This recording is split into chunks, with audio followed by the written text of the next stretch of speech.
Good morning बच्चों। बेटा last video में टॉर्क का एक्सप्रेशन फाइंड आउट किया था कार्टेशियन कोऑर्डिनेट। ठीक है, अब हम बात करेंगे पोलर कोऑर्डिनेट्स में टॉर्क का एक्सप्रेशन क्या होता है। ठीक है, तो ध्यान से देखिएगा, डायग्राम आपका वैसा ही है, बस थोड़ा सा चेंजेस है इसमें।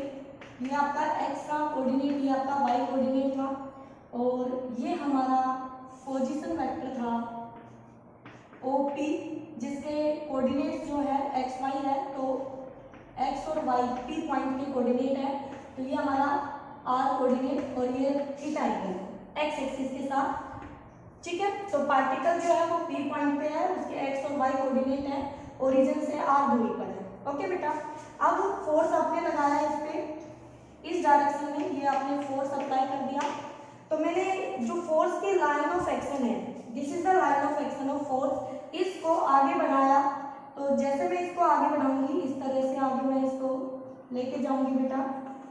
ठीक है, तो मेरे को ये लाइन मिलेगी, तो एक्स के साथ ये जहां कट कर रहा है उस एंगल को मैंने बोल दिया अल्फा, कि जो फोर्स है की लाइन ऑफ एक्शन है वो एक्स को अल्फा पे कट करती है। ठीक है, तो ये आपका एफ फैक्टर हो गया, और ये उसका एंगल एक्स के साथ। तो क्या मैं यहाँ से एफ एक्स की वैल्यू लिख सकती हूँ, एफ कोस अल्फा। इसी तरह मुझे इसके परपेंडिकुलर जो कंपोनेंट मिलेगा एक्स के, वो वाई कंपोनेंट होगा, तो मैं एफ वाई लिख सकती हूँ बेटा, एफ साइन अल्फा। ओके, चलिए ये बात आपको क्लियर हो गई होगी। दूसरी बात, ये आपका आर है, यानी कि रेडियस है, तो रेडियस इसको मैंने आगे अगर बढ़ाया, आर वेक्टर को ऐसे आगे बढ़ाऊंगी, तो इन एफ और आर के बीच जो एंगल है उसको मैंने ले लिया फाई। क्या एंगल ले लिया मैंने, उसको फाई ले लिया। तो यहाँ से अगर हम ध्यान से देखें इस फिगर से, तो यहाँ से थीटा प्लस फाई जो है वो अल्फा के इक्वल आएगा, theta plus phi equal to हमारा अल्फा आएगा। आगे चल के हमें इसका भी यूज करना है। ठीक है, तो डायग्राम आपको समझ आ गया होगा। अब देखिए, एज वी नो, जैसा कि हमें पता है, अभी अभी हमने फाइंड आउट किया लास्ट लेक्चर में, क्या फाइंड आउट किया था, कार्टेशियन कोऑर्डिनेट में टॉर्क का एक्सप्रेशन क्या आया था, tau equal to x F y minus y F x. Okay बेटा, अब आपको क्या करना है, यहाँ पर इन सभी की वैल्यूज पुट करनी है इस डायग्राम से, यानी कि x coordinate, y coordinate, force का वाई कंपोनेंट, फोर्स का एक्स कंपोनेंट, तब हम जाके आर थीटा के फॉर्म में पहुंचेंगे। यानी कि ये आर और ये एफ और इन दोनों के बीच का जो एंगल है, तो वो होता है हमारा पोलर कोऑर्डिनेट्स। ठीक है, तो यहाँ से अगर हम अच्छे से क्लियर कर ले, तो ये है आपका आर वेक्टर, और ये x के साथ थीटा बना रहा है, तो r का जो x कंपोनेंट है, इसका x कोऑर्डिनेट, वो इक्वल टू आएगा x equal to r cos theta, and जो y आएगा y कंपोनेंट, उसको मैं लिख सकती हूँ y equal to r sin theta. ठीक है बेटा, कोऑर्डिनेट्स है, ये कोऑर्डिनेट्स तो आपको बिल्कुल क्लियर होने चाहिए, क्योंकि कितनी बार मैं आपको बता चुकी हूँ कंपोनेंट को रिजोल्व करना। मैं इसको यहाँ से उठा के इधर लिख लेती हूँ, तो जो हमारा x होगा वो इक्वल टू होगा r cos थीटा के, और y जो है हमारा, क्योंकि r जो है x के साथ थीटा एंगल बना है। ठीक है, तो आप इस बात को ऐसे समझ सकते हैं, r sin थीटा। ओके, अब देखिए बेटा, यहाँ से ये लाइन ऑफ एक्शन थी, बाद में बताएंगे इसका क्या यूज होगा। तो चलिए, क्या मैं फ्रॉम फिगर से ये सारी बातें यहाँ लिख सकती हूँ फ्रॉम फिगर, तो आप फटाफट बता देंगे मुझे। x इक्वल टू आया हमारा r cos theta, y equal to आया हमारा r sin theta. Okay, and force की वैल्यू भी हम लिख लेंगे, fx आया हमारा f cos अल्फा, कोई दिक्कत नहीं है, एंड fy आया हमारा f sin अल्फा। ओके बेटा, अब हम इक्वेशन 1 में सभी की वैल्यूज को पुट कर लेंगे, तो देयरफॉर हमारी जो इक्वेशन 1 आएगी वो क्या आएगी बेटा, टॉर्क इक्वल टू x की जगह आप रखेंगे r cos theta, okay, y की जगह f y की जगह आप रखेंगे f sin अल्फा, फिर माइनस साइन है बेटा, y की जगह r sin थीटा। ठीक है, और फिर आएगा हमारे पास f x की जगह f cos alpha, f cos alpha. Okay, तो यहाँ से अगर हम ध्यान से देखें, तो ये वाली टर्म दोनों जगह है, आर एफ ये कॉमन आ जाएगा, तो torque equal to r F बाहर हुआ बेटा, और यहाँ से मैंने इसको ऐसे लिखा, साइन अल्फा को पहले, कोस थीटा को बाद में, माइनस में साइन अल्फा वाला कोस अल्फा पहले वो बाद में, ठीक है। तो ये फॉर्मूला बन गया आपका साइन ए कोस बी कोस ए साइन बी, तो ये हो गया साइन ए माइनस बी का फॉर्मूला, ठीक है बेटा। तो यहाँ से टॉर्क इक्वल टू हो जाएगा are F sign A minus B, ये ए और ये बी, तो ये हो गया अल्फा माइनस थीटा। देखिए ध्यान से, अल्फा माइनस थीटा। अब मैं यहाँ लिख देती हूँ साइड में, साइन ए माइनस बी का फॉर्मूला आएगा आपके पास साइन ए कोस बी, फिर माइनस बीच में, फिर आएगा कोस ए साइन बी। ये फॉर्मूला बेटा जो हमने यहाँ पे अप्लाई किया है, ठीक है, ट्रिग्नोमेट्री का फॉर्मूला आपका। तो आप ध्यान से देखिएगा, ये जो रिलेशन मैं आपको कह रही थी थीटा प्लस फाई वाला, तो यहाँ से मेरे पास alpha minus theta equal to आ जाएगा फाई।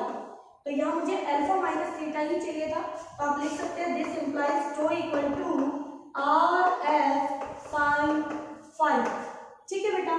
अब देखिए मैं यहाँ पर क्या करने जा रही हूँ, O पॉइंट से लाइन ऑफ एक्शन पर एक परपेंडिकुलर डाल रही हूँ, this is the perpendicular ON, this ON point, ठीक है।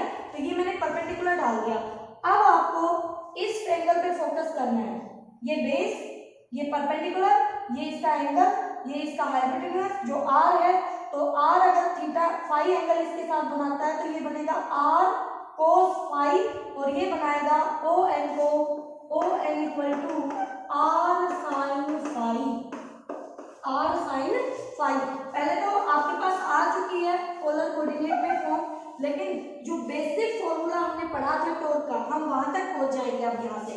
तो ध्यान से देखिए, R साइन फाई, तो R साइन फाई की जगह मैं लिख सकती हूँ F इंटू में ON।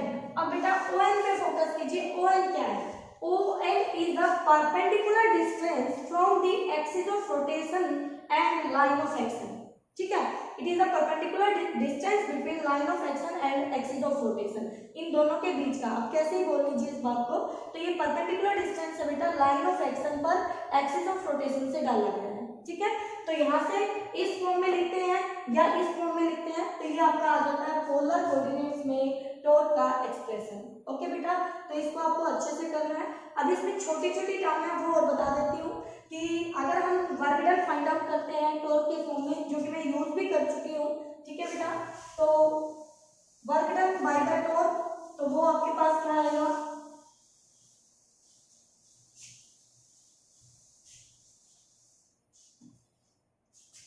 Work done by A torque, बेटा पहले लीनियर में आ जाइए। Work done by a force आप पढ़ते हैं, एफ डॉट डी आप पढ़ते हैं, एफ डी आर ये लिखते हैं ना, ठीक है। तो यहाँ पर क्या आ जाएगा आपके पास, work done W, simply work done लिखते हैं फोर्स इनटू डिस्प्लेसमेंट, ये होता है डिस्प्लेसमेंट, ठीक है। F into s, W equal to F into S.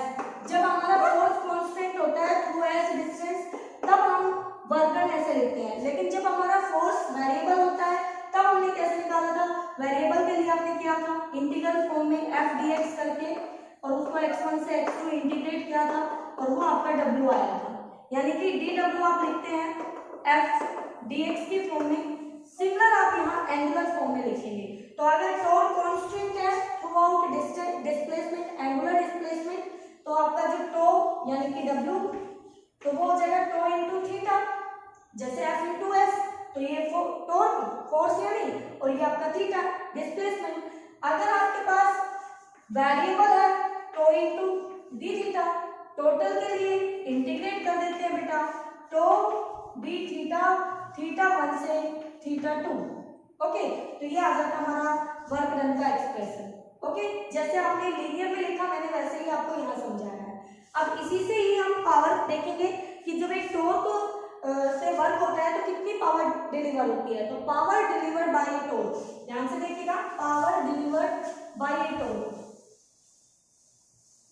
Power delivered